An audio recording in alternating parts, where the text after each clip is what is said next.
Erika, welcome to the program here. Thanks for having me. Let's talk about this massive haul that the Harris Walls campaign has brought in. What's your reaction to that? Because it's something we haven't seen. $540 million in the course of 5 weeks is just unprecedented. And I just think that speaks to the enthusiasm there is for this campaign. And our job now in these less than 70 days is to translate that money into votes on November 5th. And how do you do that? Because that's the question that candidates and campaigns have all the time. How do you turn money into actual votes? It's sustaining that enthusiasm, right? And when you're at those rallies, it's making sure folks are registered. It's making sure you have their contact information so that we're following up with them constantly as soon as early voting starts up until November 5th. Talk about the money aspect as far as translating to votes, because it's not always the person with the most money who wins. Right, and I think what's important that you've seen with the Harris Walls campaign is that there's that connection, right? I think that's what they've been able to tap into, and I think that's what is going to be able to translate into those votes, because yes, they're amassing a lot of money, but they're also being able to connect with voters, and that's going to say, you know what, I'm going to show up. They're showing up for me, I'm going to show up for them on November 5th.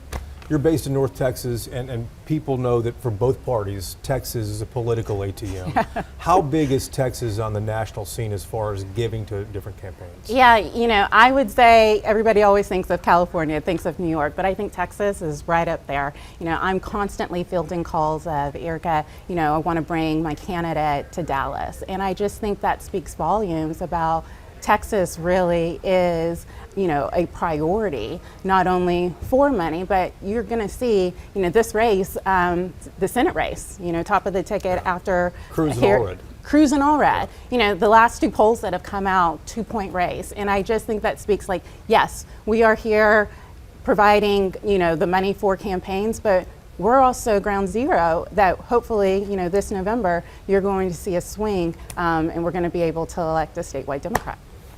Which slice of the populace gives money? Which slice does not?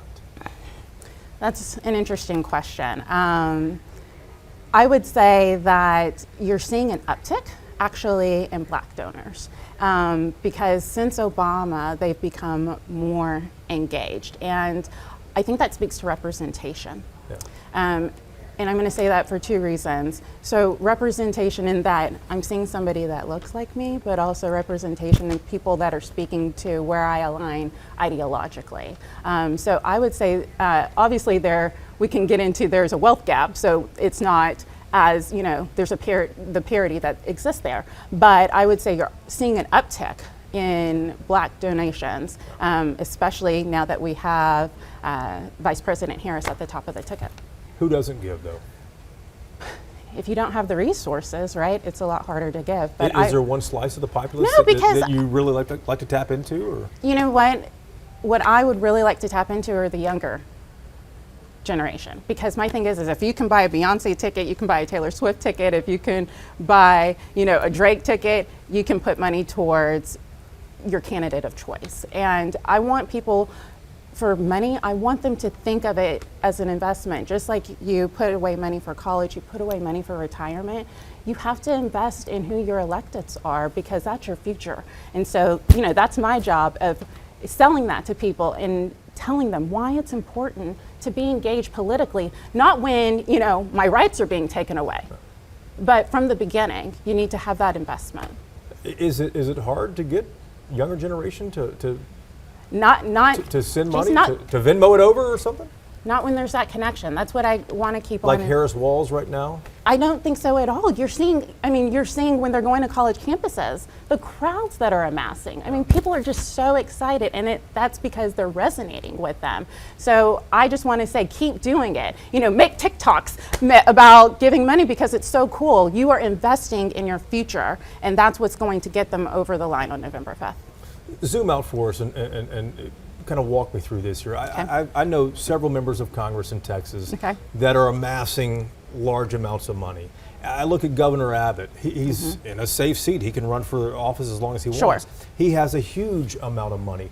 What's the point of having this? Is it to be a kingmaker, to be the person who people dare not run against? I can't speak for the other side. When I see Democrats, building their war chest, it's one, to make sure that they can win re-election, but it's also to help the bench. And you're going to see that, people coming out to Texas to stump for Colin Allred. You're going to see the Cory Bookers of the world. You're going to see Wes Moore here on September 28th. And that's because we in the Democratic Party believe in helping the bench and building the team. So that's why they spend a lot of time building these resources so they can help others and spread it across the board. Candidates and campaigns love to tout the small dollar checks and how many they have. What's the point of that? Because the big checks are the ones that really matter. You can be part of this team too. And to show widespread support, is that what exactly. It's the diversity, and anybody can donate $1. Start somewhere. You hear about these $1 million contributions, but you can give $1, and that, giving that $1 is a lot harder sometimes for that, middle class worker than it is for, a high net worth donor. So it's anybody can be involved. Just, start somewhere. Considering the record amount of money that Harris and Walz have raised so far in the first 5 weeks of their campaign here, do you think this election cycle changes anything in the coming years? I just think it shows that anybody can be a part of it. Governor Walz, which, he's very special to me because he started in the House in 2006 with my old boss, Bruce Braley. And just to see his ascension now to vice president, it just shows that anybody can be part of this and rise to the highest office in the land. So I just think the money will continue to come. I've seen it go from $1 million campaigns to Obama was the first one to hit that $1 billion mark. But I do think we're just seeing it go up and up and up, and who knows where it goes in the next presidential 4 years from now. 2 months left before Election Day. Yeah. What are you going to be watching for when it comes to money? It's a money game, right? You have to have money in order to run the campaign. That was really, I think, the tough pill for President Biden to have to deal with, of the money was drying up, and the unfortunate truth is you need money to be able to run the campaign, to pay the staff, to put your message out on air. And so I'm just going to be watching, the Harris campaign and the Trump campaign to see what the numbers look like. And hopefully speaking things into existence, but Vice President Harris is able to sustain the level or continue to see, because she's kind of seen it go like this, for it to continue to go that way over the last 2 months. But it's a mad dash until the end. I mean, Labor Day is when it's just the sprint to the finish. It all kicks in then. Erika, thanks so much for the time. We appreciate it. Thank you.